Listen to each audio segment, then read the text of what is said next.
আসসালামু আলাইকুম। আমরা এখনও কিছু বিষয়ে কনফিউশনে থাকি। যেমন লাইট, CO2 যে আমরা কতক্ষণ দেব? একটা নিউ ট্যাঙ্ক করছি আমি।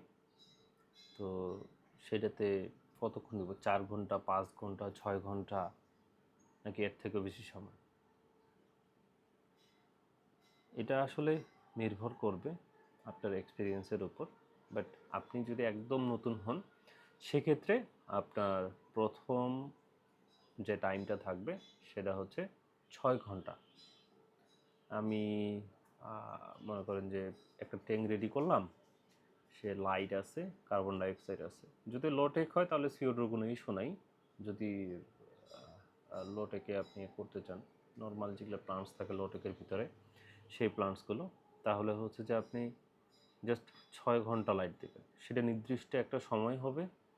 আজকে যদি আমি সন্ধ্যা ৬টা থেকে রাত ১২টা পর্যন্ত দেই, তো পরের দিনও সেম সন্ধ্যা ৬টা থেকে রাত ১২টা পর্যন্তই দিব।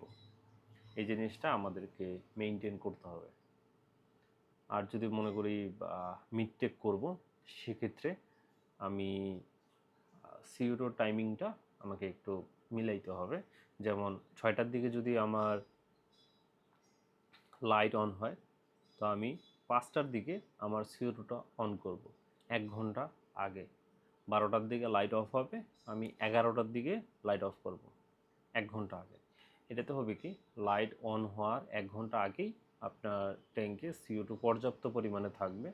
তখন যখন আপনার লাইটটা অন হয়ে যাবে, তখন পার্লিংটা খুব সুন্দর হয় এবং ওদের খাদ্যটা খুব দ্রুত তৈরি হয়। তো এই জিনিসটা আসলে আমাদের মেনটেন করতে হয়। আর আসলে এই সময় দাঁড়ায় এগুলা বিষয় আসলে ভিডিও করাটা কোনো যৌক্তিক মনে হয় না। কারণ এরকম বেসিক যে আইডিয়াগুলো বা নলেজগুলো, এগুলার ভিডিও প্রচুর আছে ইউটিউবে। আমরা ইংলিশে যদি চাই ইংলিশে, বাংলায় হইলে বাংলায় প্রচুর ভিডিও আছে। তো আসলে বেশ কয়েকদিন ধরে ভাবতেছিলাম কী বিষয়ে ভিডিও দিই। আসলে কোনো টপিকও আমি খুঁজে পাচ্ছি না। আর আপনারা যারা ভিডিও দেখেন, আপনারাও কমেন্টে কিছু বলেন না যে কী বিষয় নিয়ে ভিডিও করা উচিত। যার কারণে আমিও আর করি না। তো আমাদের একটা নতুন ট্যাঙ্কে লাইট CO2 যে ব্যাপারটা বললাম, মিনিমাম আমাদের ৬ ঘন্টা দিতে হবে। যদি আপনার হালকা পাতলা এক্সপিরিয়েন্স থাকে, যে আপনার ফ্রেন্ড বা অন্য কেউ আছে, সেক্ষেত্রে শুরুর দিকে ৯ ঘন্টা ৮ ঘন্টা ৯ ঘন্টা ৮ ঘন্টা দিতে পারেন। আমি আমার ট্যাঙ্কগুলোতে ৯ ঘন্টা করে দিই শুরুর দিকেই। আগে যখন ছিল তখন আমি ৬ ঘন্টা করেই দিতাম, বাট এখন ৯ ঘন্টা করে দিলে কোনো ইস্যু হয় না। তো আপনারাও চাইলে ইজিলি করতে পারেন। আর প্লান্টেড হবিটা খুবই ইজি। এটা আপনার কাছে মনে হইতে পারে খুবই হার্ড, বাট এটা খুবই ইজি। জাস্ট আপনাকে কিছু মেথড ফলো করা লাগবে। আপনাকে বুঝতে হবে যে আপনার ট্যাঙ্কটা আপনার কাছে কী চাচ্ছে, সেই বিষয়গুলো। জাস্ট এই কয়েকটা জিনিস আপনি যদি বুঝে যান, তাহলেই আপনাকে আর প্যারা নেওয়া লাগবে না। ইজিলি আপনি একটা একদম খুবই সুন্দর একটা ট্যাঙ্ক করতে পারবেন। সেখানে মিড টেক থাকতে পারে, লো টেক প্লান্টস থাকতে পারে। আর ট্যাঙ্কের যে আপনার হাইট, লেন্থ, এই যে বিষয়গুলো, এগুলো অবশ্যই আপনি একটু চিন্তা ভাবনা করে করবেন। আসলে অনেক সময় আমরা করি কি, যে খুবই ছোট ছোট ট্যাঙ্ক করি। তো সেই ছোট ছোট ট্যাঙ্কে যখন আমাদের গাছ বড় হয়ে যায়, তখন আমরা আর মেনটেন করতে পারি না। আমি বলবো আপনাদের ট্যাঙ্কের হাইট যদি মানে খুবই ছোট করতে চান, সেক্ষেত্রে মিনিমাম হলো ১২ ইঞ্চি।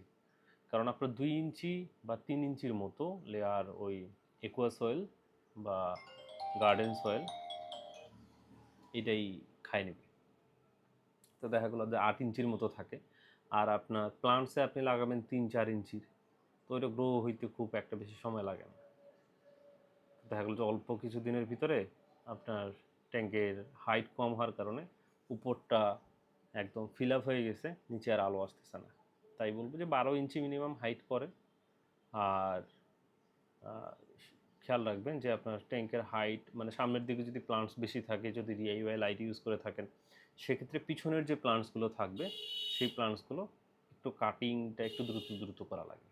নাহলে দেখা গেলো যে চিন্তা করলাম যে একটু বড় হোক তখন কাটবো। তো ও বড় হওয়ার কারণে সামনের প্লান্টসগুলো আলো পাবে না, আর আলো না পাওয়ার কারণে এগুলার কালার, গ্রোথ এগুলো নষ্ট হয়ে যাবে। আর আমি চাই আপনারা যারা ভিডিও দেখেন, যদি কোনো বিষয় থাকে যে এই বিষয়টা জানতে পারলে ভালো হয়, জাস্ট একটু কমেন্ট করেন, আমি সেই বিষয় নিয়ে ভিডিও করব। আসলে টপিক পাই না, যার কারণে ওইভাবে ভিডিও দেওয়া হয় না। তো আপনারা দেখেন, যদি বলার মতো আরও কিছু থাকে বা অন্য কোনো ভিডিও আপনাদের চাহিদা থাকে আমাকে জানাবেন, অবশ্যই আমি সেই বিষয় নিয়ে ভিডিও করব।